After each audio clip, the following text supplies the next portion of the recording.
siro yadh ng'owo marabet ogore piny. Winy manyo piyo ewi yien no piny obago. Oganda manyo pondo e bwo tie yien no mar yudo tipo piny obago kuom tho mar Dalmas Otieno. Ing'e ni chon Rongo University kanyo ne wantiere kod technical training institute maluongo ni Kitere. Mane gima mheshimiwa wacho.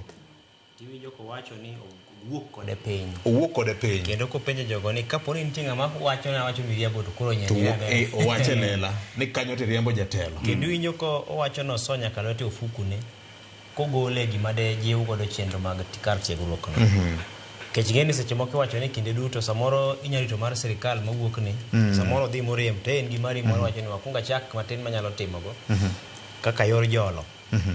To apani mane gima ne dwani mondo watem go e wiye. Mana kapok go wiye Timos ne betwa bedo gi ng'ikruok matin e yor duol nyakwara Mogajwang kuom wache ma Dalmas wacho no. Ageno ni kawaido thuolo ang'wa chakwa ne kakwa nyalo jiwe kendo thuolo pod mari. Kiki winjo kaka Dalmas Seloso otemo nyiso jopiny ni ting' ma jatelo ntiere godo en mane. Mokwongo king'iyo tat somo mar Rongo University makoro sani en kata tiegruok maduong' kendo kiwinjo kata motelo ne yiero ma okalo manodhi laro kom mar governor ema nolose kamano. Totemo paro ne jopiny okenge ma nosegoyo kaka kinde mane en jaod bura kaachiel kod lewo mamoko mane omako. Kata somo mar Rongo University no en achiel kuom kuonde miwinjo ka nomiyo pek ahinya. Kendo king'iyo sani to lokruok mantie alwora mar Rongo to gi kit somo makoro sani osedonjo en gima ng'isi ni jatelo nyalo weyo mise ahinya to sekta mar somo ma inyalo pare godo kata mana bang' thone.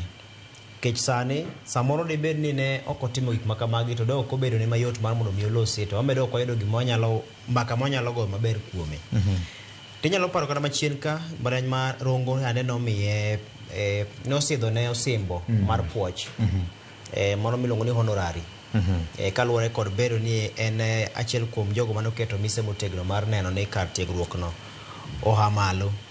Koro en gima kare jatelo mantiere gi lemo moro amora mar telo kata pod nigo mana matin mar monade. Nyaka itime gimoro mibiro we godo mise maka chieng' moro wuok to ji nyalo paro ni mae gima ne iweyo. Nikech ng'eni piny Luka wacho ni kapok imanyo gimoro ng'iswa giri moro misetimo makoth go oko. Kinde moko nwadhi kodi gwenge mag Imbo mantiere Homa Bay Eastward kocha. Yes. Mane miyo moro owacho ni biro chopo sama ng'ato biro chung' e tie gire. Gimi seloso ne biro chung'ie. Tiwinjo ka en owuon ochung' kowacho ni ng'at manosola ere iye ka mondo mina achak balany ma Rongo. To ng'amo ting'o bade onge. Koro nyisi ni samise timo giri moro minyalo kata timo ne jopiny gimoro minyalo ng'iyo. To en gima nyaka to pari godo. Gimoro tieko kanyo kowacho ni gimoro amora mosegere gweng'u kike kethi. Ing'eni sani samoro de Dalmas wawe yudo duol mar Dalmas mosenindo ka wacho ni en mano keto mise motegno mar barani marongo. Ji mathoth ahinya samoro kia. Nyisi ni kata bedi no keto mise moger mo gino chopo kama chope no. Gino kore en mar jopiny.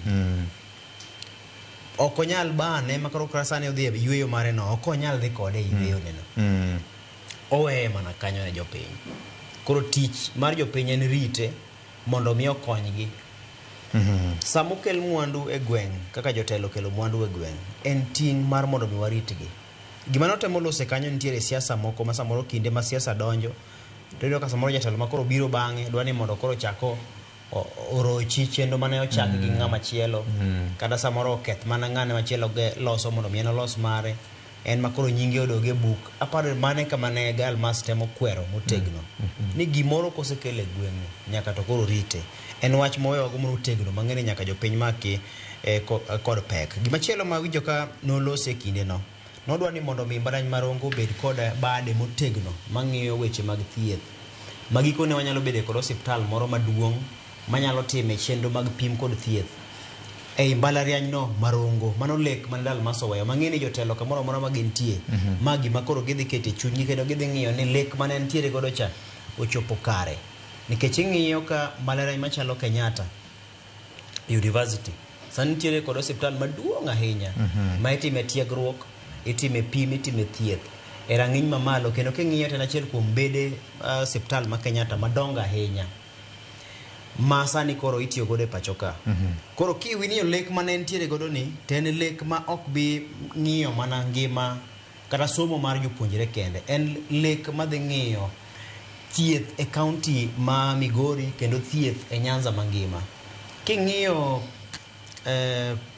osiptal ma Moi Teaching and Referral mantiere e gwenge mag Eldoret, ng'iyane ni kuom higni mathoth ahinya en ma ji osebedo ka ane Kisii, ane Migori, ane Homa Bay, ane Kisumu, ane kumoro amora Bomet gini kochomo mana kocha, nikech ng'ato noneno lek moro ni gini kochake ka inyalo tim tiegruok ne jopuonjre ka, titimo pim mar tuoche ka, tithiedho tuoche ka, to masinde nitie ka madongo, lakteche madongo bedo ka. Mano lek ma Dalmas ne ni godo king'iyo kaka olose wach mar rongono.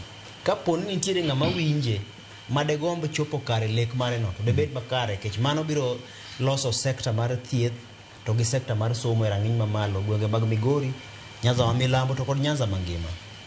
Erokamano ahinya. Fred, wach mowacho chien ni gi weche ma Dalmas osebedo ka wacho ka nongima, gin weche moko mang'e ni